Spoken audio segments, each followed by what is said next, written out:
ప్రేమైన సహోదరి సోదరులారా, అందరికీ ఉద్యోగాలు కల్పించడం నేత్రాసనం వల్ల కాదు అని మీకు అందరికీ తెలుసు.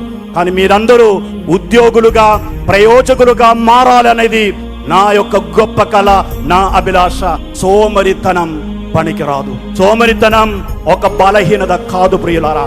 సోమరితనం ఒక పాపమే, మామూలు పాపం కూడా కాదు, మూల పాపము. అంటే అనేక పాపాలకు దారి తీసేటటువంటి ఒక పాపము. కాబట్టి సోమరితనాన్ని మనం విడిచిపెట్టాలి. కష్టపడి పని చేసుకోవడం మనం నేర్చుకోవాలి. మన నేత్రాసనాన్ని, ఈ సమాజాన్ని మనం నిలబెట్టాలి. ఈ సమాజంలో మనకంటూ ఒక గుర్తింపును మనం సంపాదించుకోవాలి. ఏకైక రక్షకుని బిడ్డలం. ఎందుకు ఇతరుల ముందు మనం తక్కువ వాళ్ళం అవ్వాలి? ప్రియమైన సహోదరి సోదరులారా, ఆత్మ గౌరవంతో మనం బతకాలంటే విద్య మనకు అవసరం, ఉద్యోగం మనకు అవసరం.